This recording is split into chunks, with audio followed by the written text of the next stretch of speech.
So let's get started, but before we do, let me make a few introductions. We have here with us today Tamara Mahal. She's the chief of the Community Safety Coordination Center, as well as the First Deputy Eric Carter. We have Deputy Mayor Pro Tem of Public Safety John O'Malley, as well as Chief of Patrol Brian McDermott, Deputy Chief of Bureau Detective Rahman Muhammad, Chief of Bureau of Internal Affairs Yolanda Talley, 9th District Commander Don Jerome, 3rd District Commander Roderick Watson, and we have Glenn Brooks, our Director of Community Policing, as well as members from the community. We have Jennifer Edwards from the Operation Neighborhood Safety, as well as Matt Brandon from Operation Neighborhood Safety, and Craig Chico, Back of the Yards, from the Back of the Yards Council. The speaking will be, I'll start out with an update on the 2 incidents from yesterday that led to multiple people being shot and 1 being killed. And then I'll turn it over to Tamara Mahal, who will have Chico, Back of the Yards, from the Back of the Yards Council. The speaking will be, I'll start out with an update on the 2 incidents from yesterday that led to multiple people being shot and 1 being killed. And then I'll turn it over to Tamara Mahal, who will have comments, and then Craig Chico, and I'll come back for questions at the end, if you don't mind. So let's start with the incident in the 9th District at 4800 South Ada at 4:30 p.m. yesterday. And I'm going to describe the incident, then I'm going to come back and give a little bit of context and backstory on why. So I'm going to say what happened, and then I'm going to say why we believe it happened based on our intelligence. They immediately began exchanging gunfire. One person is shot and killed. Several others are wounded, critical but stable, non-life-threatening for the others. We recovered 2 rifles from the scene and several other casings of fired weapons from the scene. There is a large crowd that gathers after this shooting happens, and this car flees. The car flees and has an accident as officers are pursuing, and they make good their escape. The offenders do, after the accident. As officers are on this scene, though, in the 4800 block of South Ada, gang members began assaulting police officers there, trying to establish some community safety there after the shooting ensues. And obviously the crime scene is trying to be protected as well for the investigation. And so 2 officers are battered by 2 of the rival gang members. They are arrested for battery to police officer. These 2 gang members both have felony convictions as well as misdemeanor convictions. The first person we arrested that battered the police at this scene is Mono Sanders. He's a Hispanic male, 20 years old. He's arrested for 2 counts of aggravated battery on a police officer and resisting, as well as Mitchell Rosas, R-O-S-A-S. He's 42 years old, and he's also charged with 1 count of resisting the police. So that's what happened. 2 rival gang members see each other, get into a shooting. 1 is killed and several are wounded. Why it happened is that some weeks ago, a high-ranking member of one of these gangs is released from parole, from federal parole, after spending 3 years in the federal penitentiary. He is then arrested March 24th of this year, 2022. He is arrested March 27th, so he's arrested by our officers by a felon. He receives a cash bond. Nearly a month later, April 19th, his brother is murdered, believed by a member of the rival gang. And since April, we've seen escalating violence between the 2 gang members. We are in conversations now with the U.S. Attorney's Office as well as State's Attorney's Office on, number 1, trying to figure out how can we revoke his bond, get him back, this high-ranking gang member that's driving this violence, because of retaliation for his brother's murder. Try to get him off the street. This person's name is Sergio Barron. That's his last name spelled B-A-R-R-O-N. Was charged with UUW by a felon March 27th, but he is free on cash bond. We believe, based on our intelligence, driving this retaliatory violence between two gangs for the last 6 weeks. Now I'll go to the second incident. The second incident happened in the 3rd District, in the 6400 block of South Richards in Jackson Park, inside the park at 11:30 p.m. So how this happened, basically what happened is that there's this rapper from Indiana, and she is live streaming a rap video in the park. She's from Indiana, starts live streaming. There's a lot of people in Jackson Park enjoying the nice day. Another group, not necessarily gang-related at all as far as we know right now, begins Facebook Living during this live streaming of the rap video. These two separate groups get into a personal conflict, get into an argument. We're not sure whether that was because it was disrupting the live streaming of the rap video or what the circumstances were. This conflict leads to an exchange of gunfire. And the wounded persons are all in critical but stable condition, non-life-threatening injuries as far as we know right now. We don't have any offenders in custody. The officers were actually on the scene and had put together a community safety plan for the park as well as a traffic plan. These cars basically went around our traffic plan and drove into the park area as well as made their escape afterwards. So we have a lot of work to do in the second incident to try to establish some type of leads. Anyone that was in the park on yesterday has any information regarding car license plate numbers or physical descriptions of potential offenders, please contact our police department, our website. Anything leading to charges, we do offer rewards. And I'll come back for questions. That's as much as we know for both of these incidents. It's the what happened and what we believe why it happened. And I'm going to turn it over to Tamara to make comments, and then we'll turn it over to Chico after Tamara, and then I'll come back for questions. Thanks. Thank you, Superintendent. I do want to start by offering our condolences and sympathies both to the loved one of the deceased victim as well as those that have been injured or in the hospital and their family members. I also just want to acknowledge the impact that community violence has on the neighbors that are living in these areas and commit that we really want to be able to work to support your needs as well.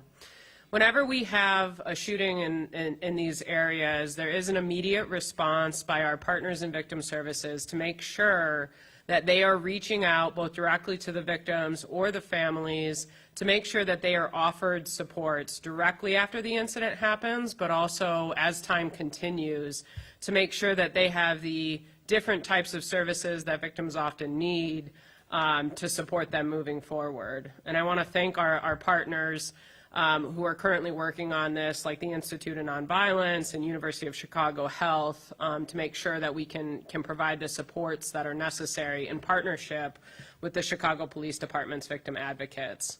The Community Safety Coordination Center is really built to serve community and make sure that when not just these things happen, but also in longer-term violence prevention strategies, we're able to come behind and support the community organizations that are on the ground and providing supports to the family members, but also, as mentioned, the neighbors in these areas. And as a result, while we've already been working with community organizations in the South Shore area, as well as back of the yards, we are doing outreach right now to determine if there are additional supports that the city can provide to make sure that we are addressing the trauma and other needs that might be experienced as a result of these incidents. And with that, I'm going to turn it over to Craig Chico if you'd like to come up and provide a couple words. Good morning. Thank you, Tamara. As the superintendent stated, backyards is unfortunately the geography that experiences this type of gang violence quite often, and historically goes back decades. Unfortunately, though, the level of violence that we experienced last night is just beyond what's even reasonable, or there's no reason for it, but even what we've seen in years past, it's unacceptable, especially given the level of effort that's been put into the community by the 9th District and Commander Jerome and our organization and other organizations like ours to improve the quality of life in our communities. Right down the street from where that shooting took place, there's new housing initiatives going on. We play basketball on that street where we provide hamburgers and hot dogs to all the kids and families on a summer night. We bring out jumpies, and we do all kinds of things to support the community. There's a level of effort going on to improve this community financially and otherwise that is unprecedented. So to see what we saw last night is extremely disheartening and emotional. It should be emotional just any loss of life, regardless of the circumstances, and it is. But as Tamara mentioned, what this does to the community is so difficult to deal with, because it takes a long time, almost a lifetime, to build goodwill, like we're starting to see with our officers engaging with our community members getting engaged with people that are marginalized to a certain extent. It takes a long time to build that goodwill. It takes 10 seconds to lose it all, like we saw last night. So a lot of us know what the problem is. Everyone can bring forth the identification of problems. Unfortunately, we just haven't really found a solution yet to this issue. It's citywide, and it's beyond our city boundaries as well. But until we do find those solutions, I think it's important that we all wrap our arms around each other, those that are trying to combat this violence, and we work with each other. We work with our educators, our police, our clergy, our moms, our families. If we don't, it's just the beginning of something that we're going to have to deal with for a long time. And this is where we need to start. Until we have those solutions, we need to all work together and figure out what we can do to make it better. Thank you. I'll take just a few questions.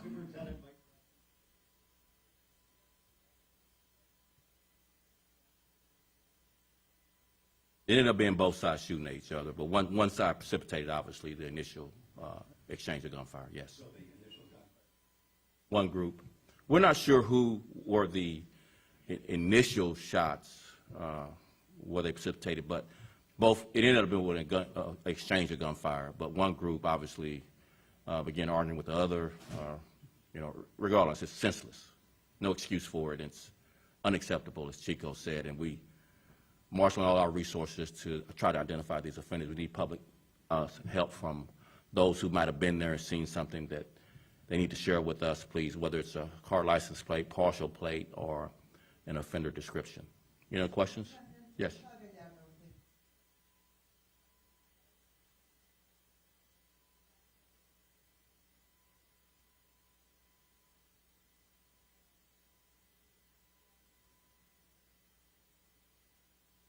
It's been tamped down in recent years, but it's really flared back up recently. Yep.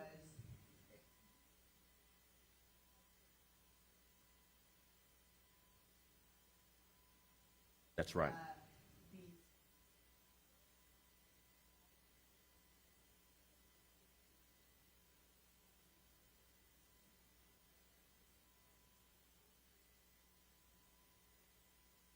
I think Tamara alluded to it. If we talk about what's been working this year, it's been this whole of government approach. And it's a similar approach that we did for COVID, where it's public health approach, like the diagnosis and trying to add some prescriptions if you talk in, medical lingo. Some of the prescriptions have been this support system, this social service support system that you see in the 55 beats that's seeing dramatic declines, 30+% declines in many of these areas, but it's not policing only. In this area, we need to add more capacity for the support system. And that's going to be likely across the board in the city, that the capacity to deal with various conflicts in the community, whether they're gang-related or just personal conflicts, is going to be the recipe or the prescription for similar declines that we see. We know that the police-only effort likely fails, but has a short-term win, but requires a lot of police resources and really is not sustainable. We are seeing sustained reductions when we have a whole-of-government approach similar to how we did with COVID, and we have the support system from street outreach, other neighborhood organizations that support us and work together with police to do many of the long-term solutions, around poverty, affordable housing, transportation, jobs, education, and mental health and drug treatment with policing.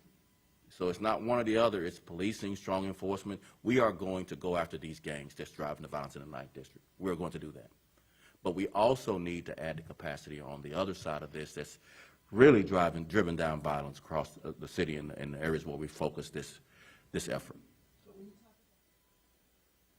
More street outreach, more violence interrupters, more case management around some of the symptoms that we see. I don't know, Tamara, if you want to add to that. Yeah, I think to that point, the city has been working with violence prevention organizations across the board to really look at where we do need to increase capacity for those supports. We are aware that Back of the Yards does need increased support and capacity, and we're working on exploring some solutions there. In conversations with violence prevention organizations, they've pointed to what we just saw.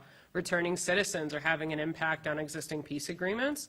But also they've pointed out the fact that we have a lot of members out there that have experienced trauma, and there hasn't been a lot of time to heal, and so it's just flaring up old wounds. So we're also looking at how we can explore options to support better trauma supports in that community, also South Shore, but the other ones that we're working in as well, to make sure that on the preventative side, we can provide more support, knowing that that's what's been successful previously in support of our community organizations.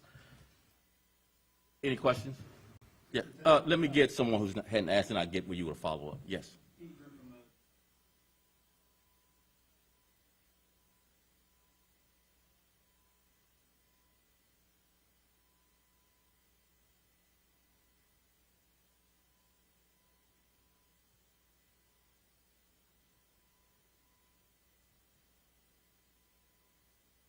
There has been additional funding, and apologies, Andy, we'll have to get you the numbers, specific to expand to certain communities, and we can get you additional information as it relates to Back of the Yards and additional funding we're supporting there around outreach.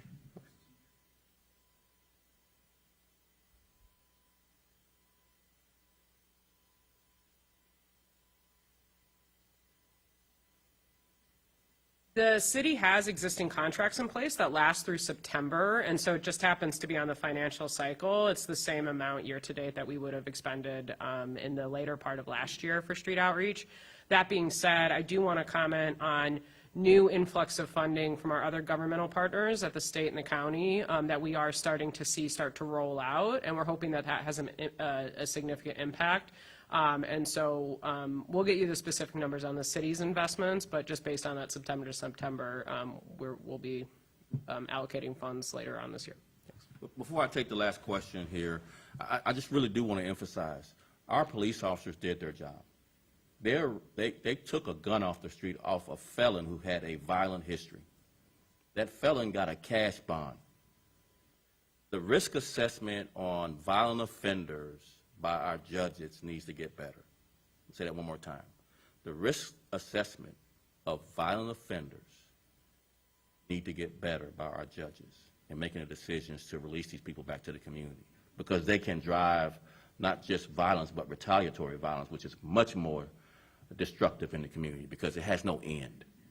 That once you retaliate, then the other group retaliates back. So this should be a person held in jail when we caught him with a gun back a few months ago, and we wouldn't have had some of the issues that we're having. And so, last question. I know it's